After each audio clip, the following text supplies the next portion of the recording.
12 na, wala pa kaming luto. So gusto ko, meron kasing binigay na daing yung kapatid ko galing sa Zamboanga. Gusto kong lagyan ng gulay. Gulay. Ito. Ganito lang mag ng tanglad. Diba? Kita ba? Yan. Ganyan lang magtali ng tanglad, guys. So, kalkal na naman tayo sa ating guys, yung luya. Kabit yung ating camera. Diyan.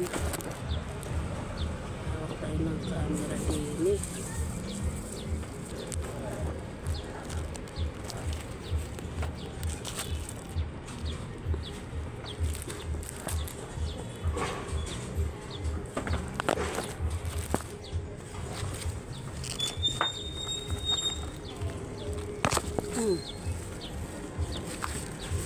Dagdagan pa natin to.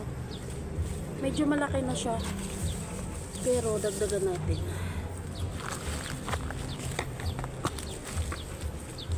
So kung ito kunin hanggang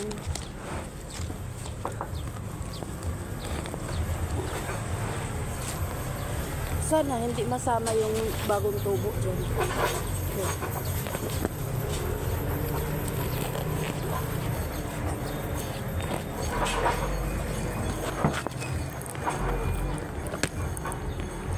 Ayun.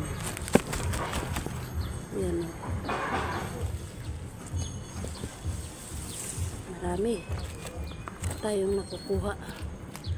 Yan pa ang naputol. So ito, ayan, nakuha na natin yung bandang guys. So ito. So ayan.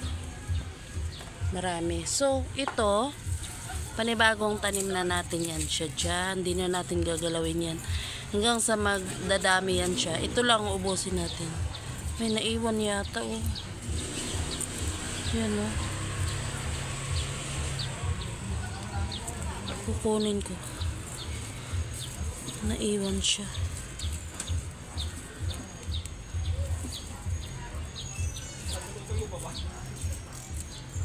Paano to kukunin? Sayang.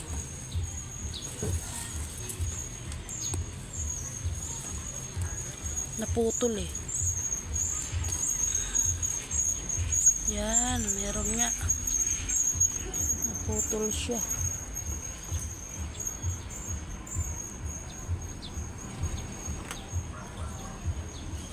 Yan.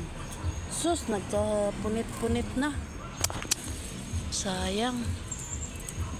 Yan tatambakan na natin yan dyan. Tapos ito, yan siya marami na yan.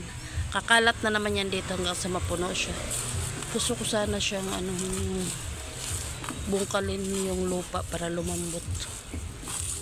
Pero dito, kunti na lang siya Di pa siya nauubos. Ito pa Tanggalin ko kaya to portion na to. So ayan guys, madami yung kinuha ko. Meron pa rin natira. Ayan isang bunutan na lang yan sa sunod. Tapos panibago na. Yan. So ayan lang po ang ating ibahagi, ang ating pagbubunot ng mga luya. Tsaka dami siya. Yan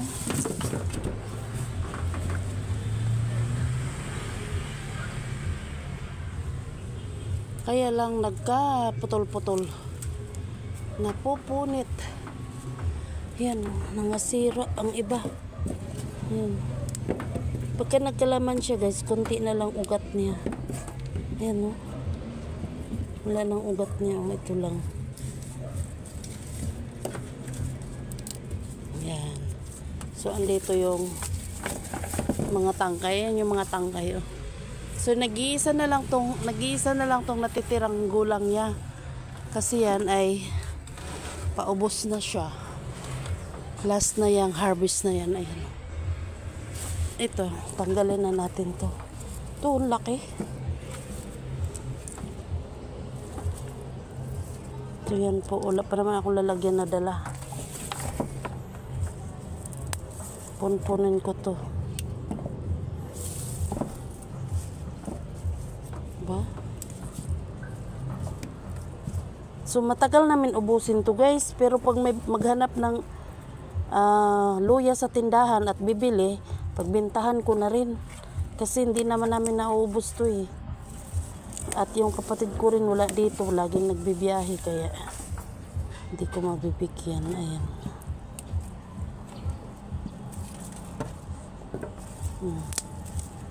Diba? Charan! Ito lang yung marami kong hinarvest nung una. Pakunti-kunti lang, isang ganito lang hinaharvest ko talaga. Pero ito, madami. Diba? Ayan na siya. Ayan oh. Pinaano ko dyan, tas dito pag umuulan guys, dito nasa sahod yung tubig, tas pandilig na rin yan, maambo na, daming kalat oh.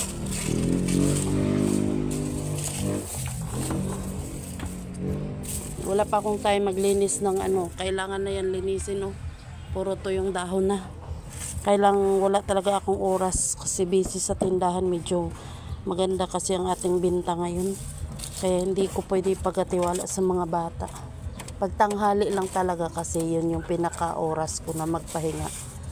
Ngayon is 12 na. Magluluto pa lang ako ng aming uulamin. Ayan. Ang dami. Nakuha ko. Paano to? Wala akong lalagyan. Aray ko. Ayan. Ay, ito. May nakita akong lalagyan. Yun.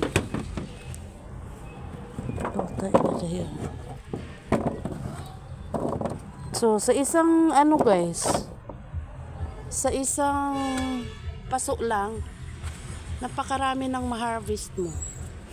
Nakailang harvest na kaya to, hindi ko na nabilang. Kasi padalas kumukuha ko hanggang ganito lang karami. Ngayon, ayan, napadami.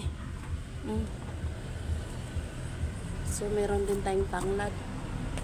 At mamitas pa tayo ng kalamansi kasi inuubo yung anak ko. Ginagawa ko nito. Yan. Pinipiga ko sa lalamunan nila para mawala yung pangangati sa lalamunan. Pipiga mo lang. Ito din ginagamit ko pag ako'y inuubo. Mabilis lang mawala yung kati sa lalamunan guys pag pipigaan mo ng kalamansi. Kunti na lang bunga.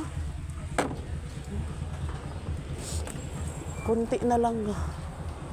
Tsaka may bulaklak naman siya. Marami namang maliliit oh. Sana mabuo lahat yan oh. Di pa tayo sure kung mabuo siya.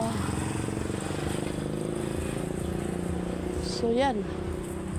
Wala nang malalaki. Naubos ko na to. Lagi ko to inaakyat kasi pinag-uubo kami lahat. So masarap kasi to sa pangtanggal ng kati sa lalamunan. Yung sili ko may konting bunga na naman. Pero hilaw pa. So yan. Ito, pag may time ako, kailangan tong linisin. Ayan o. Tingnan mo. Hindi na nalilinis. At napuno ng sampay guys. So bye bye, God bless to all. Sana magustuhan nyo ang ating video. Huwag kalimutan subscribe at tining vlog. Ayan. At tayo magluluto na. Hindi ko napapakita yung aking iluluto. Lauwi lang yun.